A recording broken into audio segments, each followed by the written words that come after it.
Ladies and gentlemen, boys and girls, welcome to the Just Catching Up show with Bob and Gav, the show where we try to catch up on common life topics that we should know by now, but we don't. This is Gav. And this is Bob. And today's topic is something that we're going to be talking about that has been taking the world by storm, the conversation on social media, even in the news, something that I'm not too familiar with, something that I'm trying to get into, I think, and I'm hoping that some of you guys as well, but something that Bobby is very familiar with. What are we talking about today, Bobby? No, let's not say very familiar with. Like, don't. God damn! What are are you not very familiar with it? What is it? Let's just say, I'm more familiar than you. I'll say that. But let's not make it out to be I'm some kind of expert. All right. Okay. I just figured the way you put me on the side a couple of times this week, I figured you were somewhat a guru, but I get it. What are we talking about today, B? Dude, we're talking about investing. So this is why my disclaimer. Don't listen to anything I'm saying. That's true.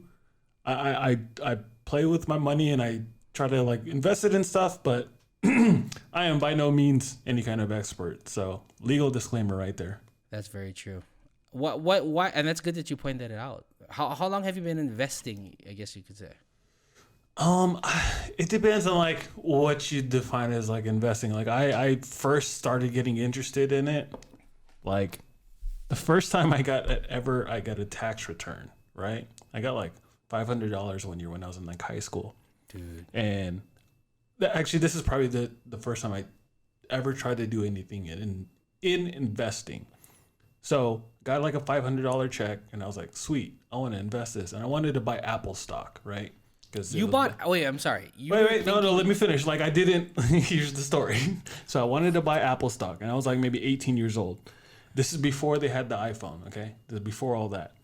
So my girlfriend's dad at the time, who was into investing, I was like, oh, can you teach me how to buy stock into this, right? Because I want to buy Apple stock. I got $500 check. And he's like, yeah, I'll teach you. Me and her broke up a week later. And I never bought that stock and I never really looked into it again. I'll still remember to this day, that stock was $96 at that time. You're dead ass, completely Yep. Cross your heart, hope to die. You were really interested in buying it, right? Yeah, because I was dude, I got extra $500 check from the government that I didn't know what to do with, and I wanted to buy it, but I didn't. And I don't even want to look at what it is now, but I'm sure it's worth a lot more. Wow, damn, dude, that's fucking crazy. Yeah, there's a few times I've done 96. What is it right now? Again, I don't know. Let's see. It's $300? Today it's it's actually down. It's 131. So at that time when you were 18 years old, that was what, 3 years? I'm joking. 18 years old. No, that's actually pretty low right now. It's hit some way bigger heights. Oh, you know what though? So we'll get into this later, but they did do a stock split or something like that sometime years ago, where they basically take whatever the stock price is and cut it in half, but you double the amount of stocks you own. I see what you're saying. They did that, so I think that's why this price is a lot lower. So okay, so you're 18 years old, $500. You were gonna buy Apple. That tells me that are you fairly good with your funds? I mean, at 18 years old, guy, I wasn't even thinking about that shit. I was how much money can this get me in weed? Is what I wouldn't say I'm great with money. So for all you out there that are think that because I was thinking about investing when I was 18, that does not mean that I'm some day trader investing guy. From time to time I have these snippets where I'm oh man, I gotta think about my future now. Start doing some investing. Yeah. But I'm not too consistent with it. And so, I'm not loaded rich with tons of money, but I do understand enough to dabble and play with stocks and Bitcoin and all that kind of stuff. That's fucking tight, dude. I remember just trying to if I had money to go by the next paycheck when I was 18, if I had enough money to go and get a combo at Jack in the Box, I'm I'm doing something right for myself, bro. Honestly, what the smartest thing is that I learned when I was a kid is just whenever you get your check, just set aside doesn't matter if it's $5, $10. That just put that away before you even see the money. So anytime I have direct deposit now, there's a certain amount that I put into an account that I never see that money. And you forget about it and you check back in a couple months and you're just like, wow, like I didn't even feel like I was saving, but I forgot about this. Yeah. And yeah. No, I've been thinking about this a lot because, like, for the listeners and viewers out there, Bobby knows, but my wife and I have been looking at houses. I'm about 35 years old and I still haven't bought my first house. So if you are in the same boat, don't worry about it. I think just for us, it was just about trying to get, for me at least, was trying to get myself grounded, and then also just making sure that it's just a whole commitment. It's a whole process. And just like after yesterday was like our first fucking like run at actually being home buyers. Like we did the tours, we talked about all these, rates. Like again, if you haven't bought a house yet and you're my age, bro, what you see on the listing ain't shit. There is so much shit added to that stuff. I mean, you're talking about PMIs and lot premiums and all this shit that I've never, talked about. But one thing that I kind of like, was telling my wife about, like we were very not so interested in buying a house because we didn't know how long we are going to be in a certain area, and it's just a whole commitment thing. It is an investment though. I was talking to the guy, our realtor yesterday, and he was just like, an average house. And again, he's just talking out of himself. It's not 100% true. An average house in Vegas, at least they up in value 3% every year, and so especially Vegas, you know what I mean? I think everybody and their mom, at least in the West Coast, is interested or took a look at some of the real estate here in Vegas, because we're starting to build outwards, if you will. The community in Vegas is starting to build more, whereas before it was just like people that work casinos, strippers, and people that would come in town for the weekend, right? But now people are like living here long term. Yeah, and it's becoming more of the norm, like kind of like LA, where it's like, if you're close is like 20 minutes. You know what I mean? I remember back in 2007 when I first moved here for college, close was like literally just close. You know what I mean? 20 minutes was a journey. You know what I mean? So it's becoming more and more, I guess, would you say metropolitan? Sure, maybe. I mean, I don't think it's there yet, but like. But yeah, man, I think, in buying the house, we thought of it as an investment. It's just something, that we think that we can, hopefully we can flip. Yeah. But, saving money was just something that we're trying to get comfortable with as far as like making a big purchase like this. But, nowadays, I guess people are looking, especially like, during post-COVID, it seems like with all these stimulus checks and people not being able to spend money, at the clubs, or like, let's be real, like going shopping, like why even buy a certain amount of clothes if you're not going to be leaving your house one at a time? Yeah. That's so true. I mean, like people are probably saving so much money now because like you can't do anything. Well, and it just seems like that everybody's starting to invest. Like everybody, dude. Like if you go on my Facebook account, or if I'm like on Instagram, everybody and their mom is like fucking like they're like financiers. You know what I mean? Like they're taking screenshots of these graph bars, and I don't even know what the fuck am I looking at. You know what I mean? Yeah. No, that's the part where I get lost and like they lose me. Is like, because I don't do any. I know friends that are like day traders, so they'll look for like a stock to go down like 2% and then like buy it and wait for up to go up like 5% and then sell it. I don't do any of that. Like all my stuff, it's usually I'm keeping this for at least a year, So like, yeah, speaking of that kind of stuff, like I've been like chilling, all this conversation, again, call it the fucking algorithm or my iPhone listening to me, but I've been getting served like ads on like Acorn. You know what I'm saying? Oh, Acorns is great. Like, what is that? Because like I just saw like ads on YouTube, bro. I'm telling you, I'm getting served on Instagram, and then when I go on YouTube, there's like fucking Ashton Kutcher is talking about it. Like, is he on Acorns? I guess he's a one of the investors, but he's just like, if you buy a piece of coffee for $3, we're gonna round it up for $4, and the difference we're gonna throw into your account. And I'm like, is that your Ashton Kutcher impersonation? You just got pulled. That's horrible, bro. So Acorns is great, man. Like I love Acorns. That's probably one of the first platforms where I kind of started investing regularly, because it was so easy that you could just, Oh, so you are on Acorns, like seriously? Yeah. Oh yeah. I've been on it for a long time. I actually just pulled out a bunch of money recently to just like move it somewhere else, but it's one of those that like you just set it and forget it, Like, what do you mean? Okay, walk me through this, dude, because I might just sign up today. Yeah, Like- you did sign up? Well, I'm going to after. No, this, no, no. after Wait, this I'm gonna send you a referral code. okay. Okay, do not sign up. I'll send you a referral Okay. Yeah, code. send it to me for referral. So, like, for example, my wife and I are going to grocery shopping today, right? We gotta go fucking stock up on those meats.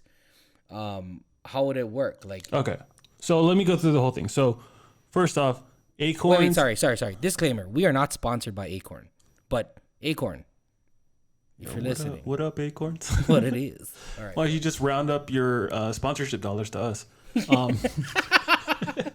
All right, so Acorns basically is an app. And what it does is it links up to your debit card or any card really that you want. And anytime you buy something, like let's say it's $2.50, it rounds up to the nearest dollar, which is what, $3. So it takes that 50 cents and puts it into an account and will invest that money for you. So every time you buy something, you're constantly rounding up and forgetting this spare change. And that spare change over time, builds interest and gets a lot more money. So that's like step one of Acorns. And then you can, add more money. Like if I want to do like recurring investments. So earlier I talked about, just setting aside like, $10 every paycheck, right? Even with Acorns, like I'll do like $10 a week and just like forget about it. Cause again, that's like what, one meal a week or one coffee or something like that, depending where you get your coffee from. And you basically take that, it puts it into account and it does all the investing for you. Like, I don't know which stocks to pick. I don't know bonds, ETFs, any of that kind of stuff. I just know I'm a little risky. So I set my setting to aggressive and it invests my money in an aggressive way. So it buys whatever stocks that's going to make me the most money. I get it. Okay, so you're not really like if for example, like if Apple, through Acorn, could you buy like an Apple stock or not really? No. So it's not a brokerage where you can pick which stock you want. It's just an app that does the investing for you. Like it picks out which stocks you want. Yeah. Okay. So kind of just like a retirement in a sense. Kind of, yeah. Yeah. But I don't think it has all the penalties and stuff as like a 401k. Like if you pull out your 401k, you get penalized on it. Whereas this is more like. So it's not just really pay a normal brokerage, taxes. right? I Googled it. It's called a micro investing robo advisor. Makes sense. So basically, this isn't programmed like investing. And Yeah. It just okay. Yeah. I think it just takes the money that you give it and it says, I'll make the decisions for you. So this blog said the biggest negative is the expensive fees. Like, what is that? Are you paying like monthly or is like a monthly service fee or what? I didn't know I was paying fees, so that just tells you I actually follow these things. Like, so there you go. So every time I swipe, so for example, and then I'm just a legit question. Like if I go to the dispensary and I buy a gram for like $36.75, they're gonna take that 25 cents and put it into a investment fund, if you will. Yeah. Yep. Damn. So So it like takes that every Amazon time. purchases. Oh shit. Every little thing that your debit card is hooked up to. Damn. And how long have you been like a part of like that whole thing? I mean, I've been doing that since I was at least like 25, maybe. I don't know. So 14 years ago. Jeez, dude. Something like that. Fuck you. I was like, wait, 14 years. No, I mean, it's to me, it's just better than putting money in a savings account. Yeah, of course. So- I mean, I think that makes a lot of sense because what is the interest rates on savings accounts? I don't even know. You It's know, like 0.5%. if you put money in a savings account, do you ever see it move? I don't ever see Negative. it move. Negative. It's like, yeah. So Yeah, to but like me- you taking money out of Acorn, I'm assuming you have to pay some type of Yeah. tax, right? Yeah, That's so you- that's the only drawback. yeah, that is the drawback is that you have to pay tax on it if you pull the money out. So you just have to make sure. So there's like a timeline, right? So I want to say it's a year. Right. There's a year where you pay, like if you buy a stock and pull it out within the year, they think you're a day trader, and so you have to pay more on that tax Right. wise. And But I if you think- I wait at think- least a year, Yeah. then that amount that you're paying on is a lot less.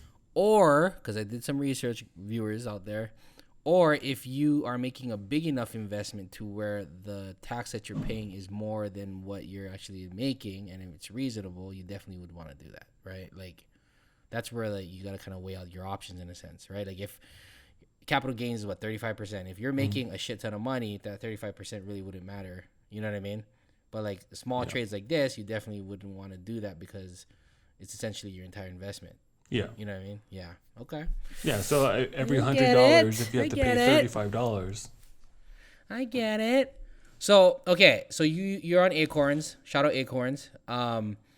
Do you do any other type of investment? Like, when I was in Singapore, dude, like there was this company, and I couldn't do it. I guess because this whole like there was like an issue with me being an American and my my status as a citizen there wasn't whatever.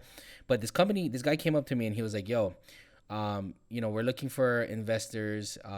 Basically, what we do is we take your investment and we buy properties in I think around Asia, and what we'll do is we'll essentially own a piece of the house, and whatever portion you buy into Yeah.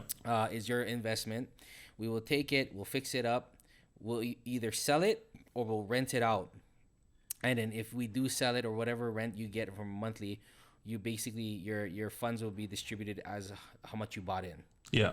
So I was like, "Holy shit!" Yeah. Like, I was like, and then like at the same time, you're from a I guess from a third party perspective, you're not worried about the risk. The only risk is your investment. You're not worried about all the stupid insurance and like legal fees and escrow and all that And, shit. and you're doing it with somebody who knows what they're doing. So Yeah. that's what I like about Well, that too. yeah. Is like, like their money's in this too. So it's in their best interest for them to make money for themselves. And So they know wait, what they're there doing. is companies like that out here in the U.S. too. So it's weird because there used to be this company called iFunding.co, and I used to buy houses through there. So I'll invest like $5,000 as my share of this house, and once they flip it, I'll get whatever that share brings me back. I don't know what happened to that company. Like Okay. they kind of fell off, or I don't know what they're doing. And there's other ones that are similar. The one that I just got onto recently, but it's not the same. It's called Fundrise. Okay. So how that one works is you basically put in your $1,000 or whatever, and it buys real estate stock for you. So REITs, which is I don't know what it stands for, but it's basically Pull that shit up. a stock version of getting income from rental properties. So Okay. these stocks, they own a bunch of rental properties. When people pay the rent, that gets passed back to me through dividends. Real estate investment trust. Oh, okay. Big trust. Big trust. You do get paid in dividends. Yeah. Real estate investment trust typically pay non-qualified dividends through a portion may be qualified. Oh, okay. So with Fundrise, do you get to pick the property or like? No. Let me digress. Not Fundrise. The first company you said, whatever. Yeah.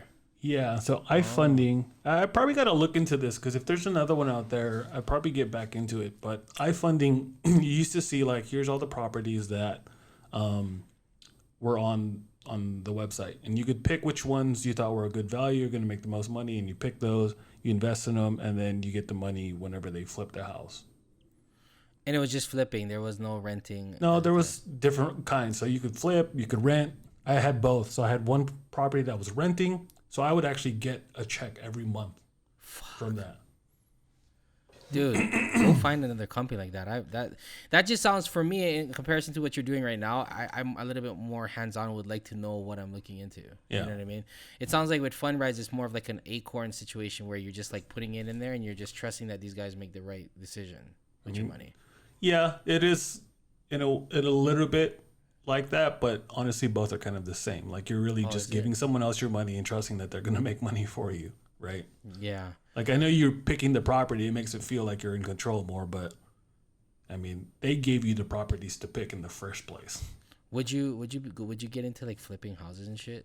Yeah, I know. I just don't have the money. yeah, exactly. That's the thing. It's like, so for those of you that think that I've been investing for a long time, like I don't even have the money to like buy a house right now. Like it's just for me, I like things like Acorns and Funrise where it's like just take that burden off of me. Yeah. Because I'm not gonna sit there and like research the market and do all this. Like that's not really Yeah. my thing. But I do like just putting my money away and that it's making money for me. Yeah. No, I mean that's a really good point. For me, like I got into like with this whole buying house thing, dude. Like I was thinking about because I have a homie out there that flips houses and stuff, and she's been killing the game. But I also see the level of work and commitment. Like you can't, Yeah. in my honest opinion, I don't know if you, because she does it full time. I don't think you could work a 9 to 5 and then flip houses at the same time, unless your careers are similar, right? Yeah. That, Like you're working 9 to 5 as like an appraiser or something. or like a construction worker. Yeah, You know yeah. what I mean? Like Yeah, exactly. a social media guy and a graphic designer. Like it's just like, dude, like you're wearing fucking steel toe boots at the meeting and then just leaving Yeah. going to the construction. I can't do that. You know. You know what's funny? Like, so my first foray into graphic design, I actually used to design open house signs for real estate agents in Orange County. And so, what do you have That's to how put? I Just started. like open house. I would design the sign. You know, when you're like, there's an open house and you see the signs all throughout the neighborhood telling you which way to drive. Yeah. Those were the first things that I would design and got paid for were open house signs. Really? I actually used to fucking clean up as like an 18-year-old, like just going to like Century 21s, all the ones in like Orange County. And what? Just telling them, "Yo, I can make your sign." Yeah, bro. I would, dude. There'd be months where I'm like, bro, I'm fucking cleaning up. I would make a lot of money because I think also because I was a kid, so they're like, oh, Yeah. they want to give a kid, you know, if this kid's like trying to build a business, Yeah. they were probably like, yeah, I'll give this kid money. No, fuck that. They were just like, "Yo, this kid's the cheapest fucking graphic designer we found." I Actually, don't no, think it you're was right. that. You're absolutely I right. mean, real estate guy. I mean, shout out Mark, my realtor. He's just, he's after the Yeah. bread. You know what I'm saying? Yeah, but I had a good hookup, so like I could make the signs for cheap. So, yeah, you're probably right. They probably just got the best price with me, and they could probably like punk me for a price. Like, my other guy could do it cheaper because I would like just haggle on my prices. Like, all right, Bro. I'll give you a deal. You know what's killing right now too?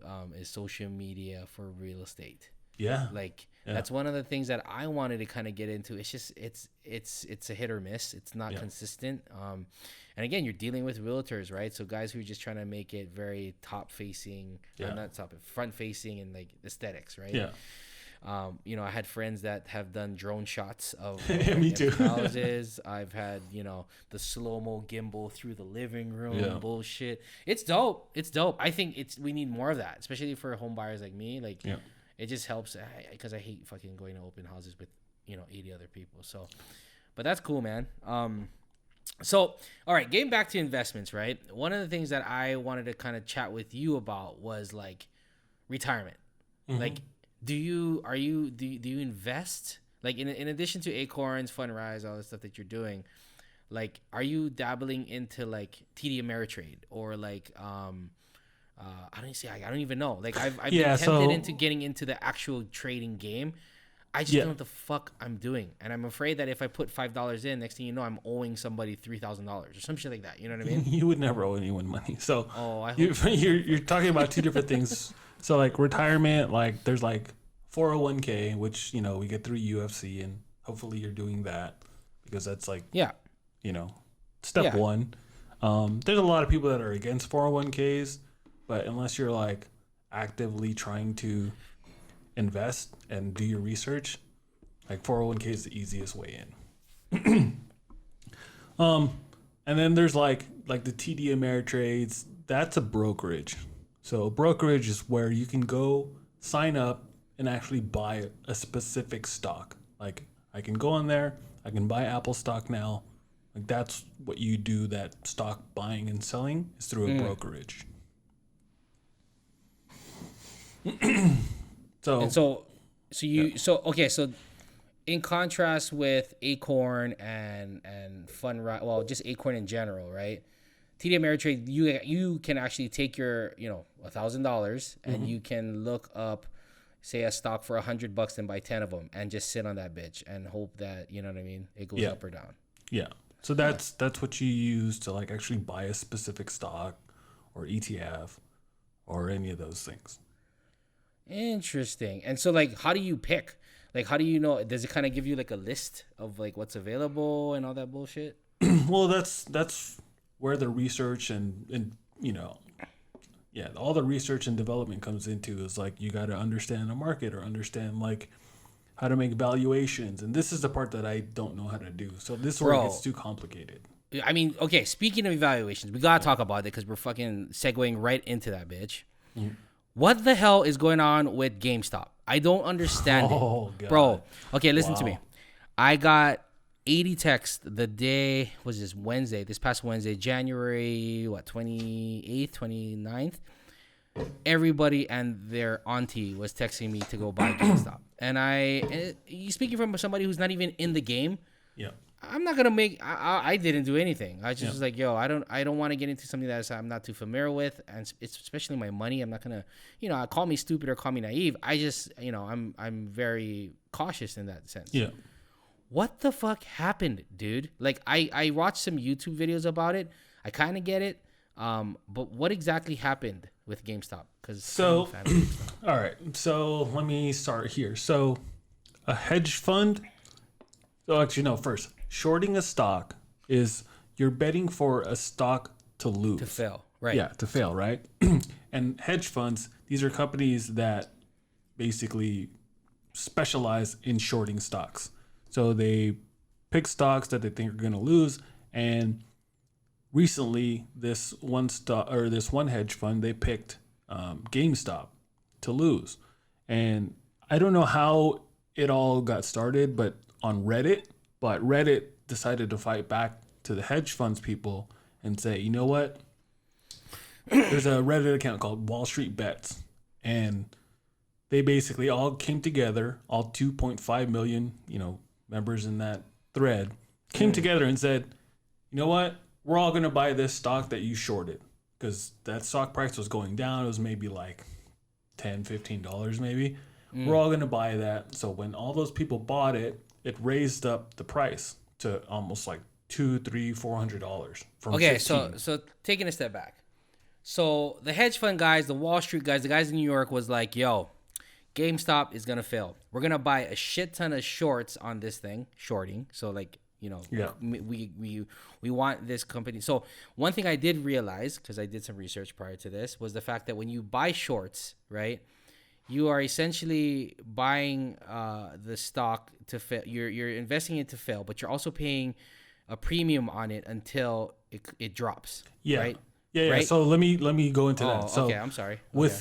when you short the stock, so if you want a stock to price to go down, that's how you make money. However, Right. if it goes up, that's money you owe now. So like if I have 10 shares of a company and it was at $20 and I said, hey, it's going to go down to $15, I'm going to make X amount of money on those 10 shares. Now, if that price goes up, I still have those 10 shares, but now instead of You gotta pay the difference. Yeah. I got to pay that difference of, now it's $20 and like now I'm in debt. Plus a premium on that Yeah. thing. Well, that's the premium. That's what you're paying on. Like, it's like, No, isn't there like a interest on that as well? maybe, I don't know. Fuck. Okay, so So like, yeah, the hedge funds, there were like $70 billion in debt because of like how much that price stock went in the wrong direction. So the reason why it caught my eye, obviously because everybody was talking about it, but for me specifically because of what I do with social media, it was crazy because you kind of got to see the power of the people. It's Yeah. corny as fuck. Yeah. But really it was, right? Because I don't know if you watched. Did you watch The Big Short, dude? No. Oh, dude, go right now on Netflix after this and watch that shit. So the reason why I like this story is because it's very much The Big Short but flipped. So Yeah. The Big Short is about the housing market, predominantly one of the biggest ones in Vegas. Yeah. The fall in 2007, 2008. I was part of that shit, man. I was living in Vegas. I remember my next door neighbor's house at the time was going for $65,000 cash. Yeah. And they bought it for $270,000 a couple years before. You know what I mean? Like, that's how bad it was. Yeah. So this movie, The Big Short, long story short, explains what happened. And essentially what happened was everybody was getting approved to buy a house. back in those days. Everybody, the credit checks, the way people was getting vetted for interest rates and how much you can buy was completely criminal. Like you know, there's no way they should have got it approved. Oh, absolutely not. You were getting people. You know, you had people who were doing mortgage loans and lending who was not qualified at the time, and there was just no parameters around. That was me. I was one of those people. Oh my God, let's talk about that later. So anyway, this movie, The Big Short, for you guys who are watching and listening, the reason why this is relevant to this is the fact that the way the economy, and from my understanding, correct me if I'm wrong, I'm not even a pro at this, but there was a guy. This doctor who was looking at the housing market and was like, man, there's a lot of people that are buying homes now. It was a housing boom is what they called it. It was a bubble. Yep. He saw that there was no way that this economy could sustain itself based on how many people were buying houses, and predicted that everybody was going to default, i.e. not pay their shit, default on their mortgages. So you had people owning 4 houses and 5 houses, and he was starting to see a pattern of people defaulting from 30 days late to 60 to 90. So what he did was he approached all these major banks who were dishing out these illegal fucking loans, right? And at that time there was adjustable rate loans. Remember, things weren't fixed, right? It's not like today's world. There was no regulation against it. He went up to Bank of America, Sallie Mae, I was gonna say Gordon Biersch, Bears, all these big banks. Yep. And what he did was he said, I want to buy shorts on all your mortgage loans, or a good chunk of it. Yeah. Right. He bought these shorts, and as he was waiting, they discovered that the system was corrupt, just like this. Yeah. Where banks weren't acknowledging these defaults, right? The reason why it was fucking with him is because he was buying these shorts. The stocks of these CDOs were going up, right? And he was like, there's no way. People are defaulting, right? Yeah. They're lying. They're lying, right? And it all came crumbling down. And again, going back to the premiums, he was paying the difference in these stocks, but he was also paying a premium. So his investors was like, what the fuck are you doing? Like, dude, this is our money. Take it out. The housing market is strong, is what it was saying, right? Came crashing down, and he became a billionaire. But it was more of like a moral thing for him. Like, he was kind of sad that he got all this money. So the reason why this stuck with me, because that's one of my favorite movies. I really wanted to kind of get explanation of what happened with the housing market. This happened a couple weeks ago. Yeah, that's where pretty much exactly what, I mean, not exactly, but it just really shows. No, flipped. Yeah. But it was more fucked up, and correct me if I'm wrong, Bobby, right? So people were buying, because they saw these guys buying shorting this GameStop, all the Reddit users was like, you're not going to take this down. We're going to buy against you. Bought all these stocks. Everybody was still buying. And correct me if people are still buying it, right? Trying to raise the price on this stock. Fucking these guys in Wall Street, right? But what happened was, in the middle of the week, companies like Robinhood, and I don't know about TD, prevented people from buying more stock so that they couldn't raise the price. Yep. Essentially so that the fucking hedge fund guys could play catch up and cover their positions. Am I wrong or am I right? That's exactly what happened.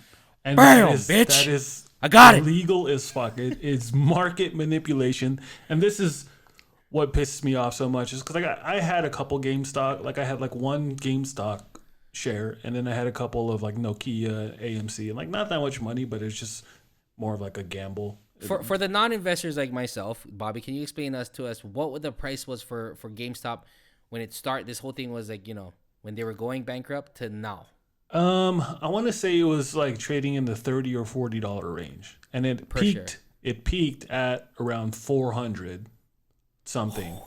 So if you, exactly, like it just got crazy. And then all those other stocks, same thing. They were like, Nokia was probably like $2 and went up to like $5 or $6, and like, wait, there was other stocks that was going through this whole thing too? Yeah, the big 3 that I know of were GameStop, AMC, and Nokia. Those were the 3 that I had AMC, anyways. The movie thing. The movies, yeah. So they all got together, bought that stock, but then, and here, if you didn't know this is where it gets really fucked up. So Robinhood, which is the platform I was on, I was on that bitch. So they block you from buying GameStop, AMC, Nokia. So literally, there's no way that stock could go. You could sell your shares, but you could not buy any new ones. So Okay, it sorry. couldn't go up Disclaimer anymore. again, we're not professionals at this, but for all you non-investors like myself, I know this because I did some research. When you buy stock, the price goes up. And so the conspiracy here, and I don't know, I would say that very lightly, but it's Yeah. pretty evident. Robinhood was essentially in cahoots with some of these hedge fund guys who bought shorts and prevented people on their app, actual investors on their own app, from buying GameStop, which was the most trending fucking stock at the time, and prevented people from buying it to drive the price up, just so that their buddies in Wall Street could cover their positions, meaning catch up to where they could actually pay off these shorts. Yeah. So basically, I mean, that's what I was gonna say. I'm sorry, dude. But like Robinhood, so the thing that's really fucked up about that whole situation is that Robinhood actually is partners with the hedge fund that was shorting GameStop. Is it true? Yeah. So how does it break down? So Melvin Capital is the hedge fund that was shorting GameStop. Now their parent company or whatever, Robinhood sells data to that company, and that's the company that's fucking shorting GameStop. And so they, who can say what exactly happened? But the theory is that they called Robinhood and said, "Hey, stop letting people buy these stocks. It's fucking with us." So what's happening now? Like, have you gone back on Robinhood, or did you get off that day, or like, can you buy GMC? No, it's GMC. open now. Like everybody can go back and buy. Like they pulled the lift off that one day, but I think it was enough for people to be like, you know what? I'm not even gonna like fuck with it. If you can just flip that switch and turn it off, Yeah. like I'm not even. It's not a fair game. Like Yeah, it's not. Yeah. yeah. It's So like I'm not even capitalism. gonna. So I still have those stocks because like everybody's saying like on the Reddit forums they're like, hey, let's hold on. So What is it at right now? I don't know.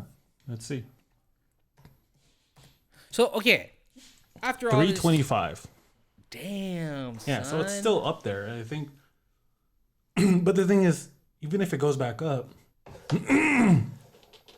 like they can just stop it at any point. That's the thing that Yeah. pisses me off. It's like So if it that's gets where we're crazy- segueing. My exact point, Bobby. We started this conversation about investment. You were like, Yeah. guys, $5 a day, put it on the side, blah, blah, blah, blah. I'm not against it. I agree with you. I think that makes sense. But like after this week's debacle, fiasco, crazy shit, how can you convince me? And again, guys, we are not doing this to convince anybody for anything. And it's a legit question to Bobby and from myself to Bobby. Why would we even invest, and what could we invest in right now besides like at least property seems the most safe in my honest opinion. I guess more.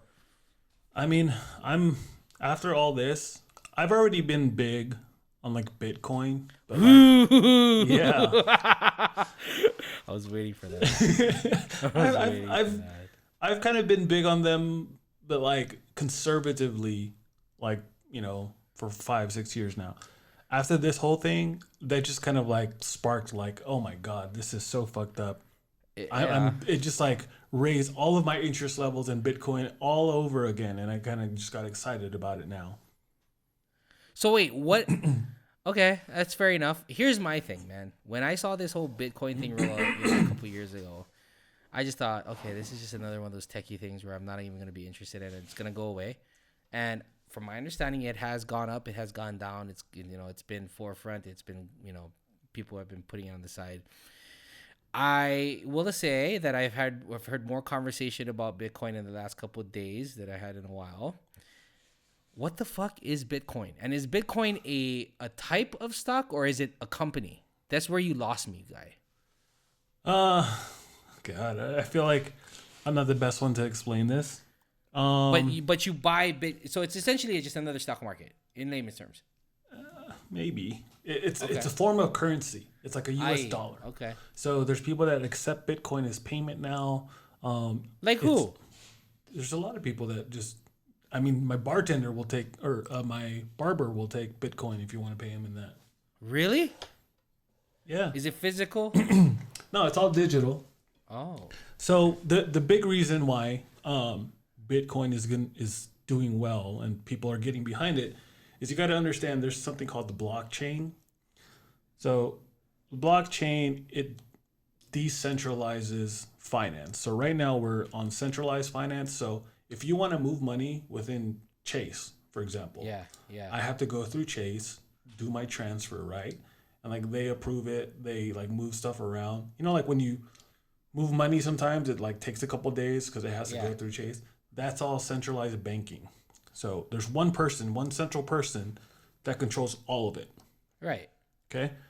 Decentralized banking, which is what Bitcoin is based off of, is the fact that like we all have phones and we all have a record of moving things. So if I move money from here to here, it's pretty much instant and everybody in the world can see what I've moved. So it's not all stuck on one person to control it.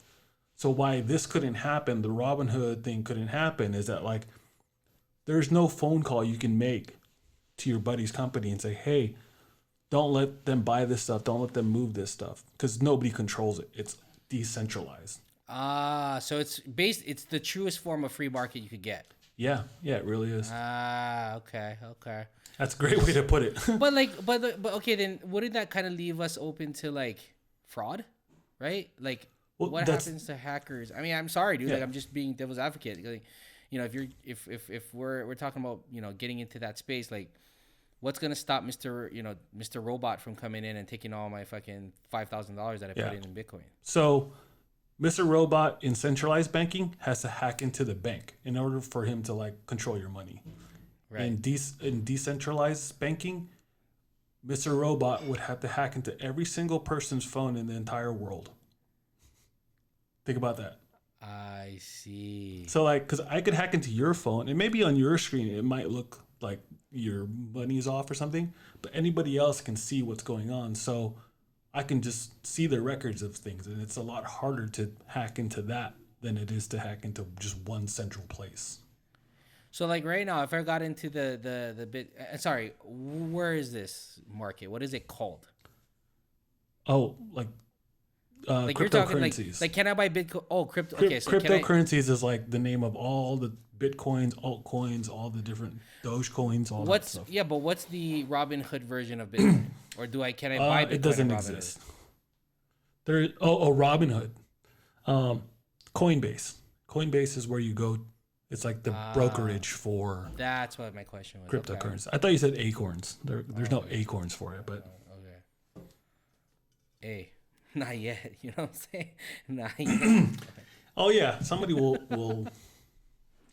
So- somebody will invent it. So you dabbled in both, right? You're like, yeah, one of the big fucking reasons is because it's fucking criminal in the stock market. Yeah. But like, what are some of the differences? Like, what are some of the good differences with stock compared to like Bitcoin? And these are legit Yeah. questions, guy, because I literally have zero play in the game. So Bitcoin, there's a term called volatility where Yeah. you know what that means? Like Yeah. stocks go up and down. It's very Yeah. crazy, volatile. So the Bitcoin market is very volatile. Like one day you could be up 100%, the next day you'll be down 25, 30%. So it's very stressful if you're watching your money go, oh, cool, one day I got 15K. Oh, dude, now it's down to 7, which has happened. It's happened. So it's funny. Side note. So they have a term in like cryptocurrency called HODL, HODL. Yeah. And it stands for hold on for dear life. It's like a legit term. Yeah. Like if you're a hodler, like I'm a hodler. Like you just hold on to that money. Bob, knowing it's but gonna what come back. drives it though? That's what's creepy about it for me. The people that are buying it. So more people are buying Bitcoin, which is raising the price of Bitcoin. Okay, I see what you're saying. So it's kind of like a stock in that sense. The value of people are seeing the value in it, so they're coming over to Bitcoin. Now there are competitive Bitcoins, right? Bitcoin is the Yeah. type of cryptocurrency, but there's other types of Bitcoin out there that Yeah, people there's are a also bunch buying. of different kinds of like cryptocurrencies, altcoins. So, but okay, but you don't have to answer. Again, guys, Bobby's not a pro at this, but this No, is just I'm not. based on his life experience. What is like the driving factor here? Because like for example, if I go to the stock market, right, Mm-hmm. and I buy a company that makes plexiglass, Mm-hmm. I know that pre-COVID, that's probably a smart investment because a lot of companies are going to be putting up plexiglass, between yeah, their consumer, and so that's a good. So, but in terms of that in cryptocurrency, what can I say to be like, yo, this company, in comparison to Bitcoin, is gonna go up because they're doing this. Is there actual background on these companies that I can look into, or what? So this is where it starts to get complicated, and I'm probably not the best one to explain. But in terms of Bitcoin itself, like I think in the most conspiracy theorist way, the U.S. dollar is not going to be worth anything someday, and everybody's just going to be using Bitcoin to Damn, buy he and said it transfer on money. January 31st, ladies and gentlemen, 11:18 a.m. Because you know what fiat currency is? I know fiat the car. So fiat currency just means like money is just being printed. Like it's kind of like fake money. So like we're in debt, right? And we just continue Yeah. to print money. There's no backing of that money outside of just like the physical paper of like a dollar. There's nothing behind it with any real value other than our nation's like perceived value of a dollar. But if they keep printing more, the value of that dollar goes down, right? You follow me? Yeah, the more Yeah. in something, the more of something in a market makes it less valuable. Yeah. 100%. So Yeah. they keep printing more and printing more, and that's basically someday it's supposed to just like people are gonna be like, no, that's not worth anything anymore. Damn, January 31st, 2021, Bobby Basabi calls it, ladies and gentlemen. Call him Bobby Stanamis. No, I don't know. That's fucking insane. But I mean, like bro. if you just look at history, like any of like the currencies throughout history have come and gone, right? Like Like what? I mean, what were people using before the dollar? Yeah, sheep. Yeah, still right. are. Like there just currencies come and go, and we just happen to be on this one, which is a paper one. But that's the theory, right? Who knows? I have no idea if that's Could you gonna imagine happen. if we go back to like product currency, where it's like, hey, bro, give me that shirt, I'll give you this fucking scissors. Yeah. Like before, I don't know whichever time it happened, but before we went to like just printing money that wasn't backed, every Yeah. dollar was supposed to be backed by gold and silver. So you could, back in the day, go into a bank and say, here's my paper of $5, give me that in gold. And that was the actual value of it. Ah, I see. But I once see. they took us off that gold standard, now well, they there's more dollars than gold right now. yeah, right? exactly. And Especially they just as keep it- printing yeah. more. So like, Yeah. yeah, so that's where, the value goes down because it's not backed by anything. Jeez, dude. Yeah. You just really fucked my day up, bro. Yeah. Damn. Oh wait, okay. So wait, last question for me on this. So just like stocks, right? Can you take out the Bitcoin and then like if I take it out, right? I don't have a digital coin here. What? How do I turn this into actual U.S. dollars? like, Well, the what am Coinbase app, it all works through dollars, US dollars. So you just, when you pull out money in Bitcoin, it gives it to you in US dollars. Oh, you can move it over to your actual U.S. bank. Yeah. Yeah. Like right now, like mine's connected to my Chase. Excuse me. I'm burping. Yeah. Mine's connected to my Chase bank account. So when I withdraw money from Bitcoin, it goes straight into my Chase account. But Damn, fool, you so got here's you got things moving around like fucking like a football playbook. It sounds like Jesus Christ. How do you keep track of all this, man? that's why I like all the easy stuff. I like the Acorns. Easy. What the fuck you talking about? Because look, Acorns, you just put money aside and that's it. Like, I you're guess not going to do so, anything yeah. with it, right? Bitcoin is the only one that I actually follow and I want to like day trade sometimes. I want to do some research because like that one you can make fucking a lot of money. On what? Sorry, say it again. Bitcoin. Like if you know how to trade coins and like buy low, sell high on those, like you could retire by the end of the year. What? Like, if you you know know a what lot you're of people doing- like that or no? Like there are people that are making just stupid amounts of money. Really? Yeah. Shit. I had no fucking idea. Yeah. Like I that. had no. Yeah, like that Dogecoin. Have you heard about that? The Dogecoin. Yes, the dog, right? Yeah. Dog. Yeah. I've seen that on seen that a lot of threads on the Twitters, but Yeah. I have no clue what the fuck that is. So think of it like a stock too. So that coin was like meant as a joke. It was created as a joke, and it basically just fucking skyrocketed for a little bit because everybody on Wall Street bets came in and bought it. But it went from like being like 1 cent a share to like 5 cents a share. So imagine if like at 1 cent a share, I for $1,000 I could buy what 100,000 shares. Yeah. And then it goes up to 5 cents. Now I have 100,000 at 5 cents. So that's like. So speaking of volatility, I'm hoping to say it. So that's the type of shit where it kind of scares me, right? Where it's like you just gotta know when to pull out, or you just gotta know when people are fucking with it or whatever. You know what I mean? So that's why I don't do that kind of stuff, because that requires you to be on top of it, know what's going on in the news, and a lot of times what's happening in the news reflects in the price of stuff. Because when people get freaked out, like this whole Robinhood thing, it shot up the price of Bitcoin because people were like, oh, if they can fuck with my money, I'm going to go buy Bitcoin. So that's where you have to stay on top of things all the time. That's why I don't day trade or do anything like that. So do you still pay like a tax on like your return on Bitcoin? Yeah, I'm sure there's some kind of capital gains tax if I pull out the money. But you never did. I haven't yet, no. How many years now like you've been dealing with cryptocurrency? Let's see. I don't know. I feel like I bought some like a long time ago, but it was just like such a small fraction of a share. Like I bought like $500 worth, and I didn't really like start throwing in some big money until like 2006, maybe. I bought like, I don't know, like $3,000 worth of Bitcoin. Jeez, dude, that's fucking crazy, man. That was at like. I mean, I think that was at like $1,200 at Bitcoin, and so it's worth $32,000 now. Can I ask you this? And maybe we close out this. Is your wife like just as enthused as you and like knowledgeable about all this shit? So I'll say this about my wife. Absolutely not. He positions himself. Absolutely not. Like I geek out on this stuff sometimes. She's like, "Oh, cool. Check out this makeup blog that I looked at." I'm like. What about your dad? Like, is any of your or your homies into this kind of stuff? No, not really. I don't have too many. Oh, I have like one friend who's like big into Bitcoin. He's kind of the one that helped get me into it. Damn.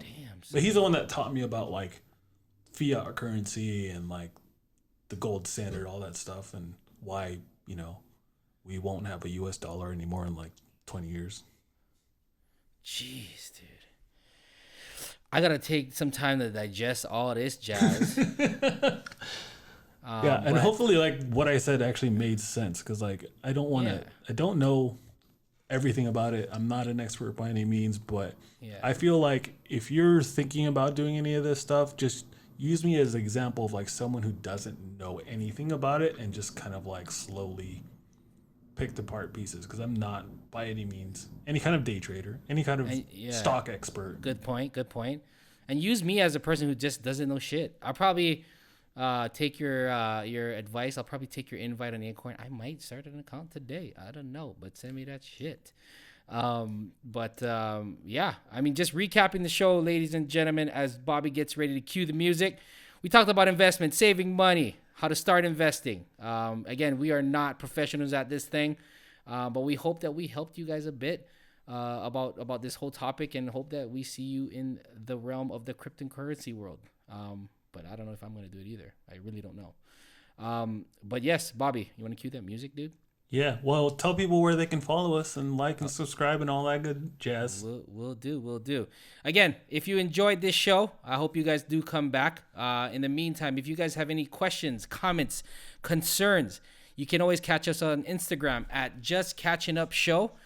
We also will be launching a YouTube page at Just Catching Up Show on YouTube. But other than that, if not, we will talk to you on the next episode of Bobby. Just Catching Up with Bob and Gav.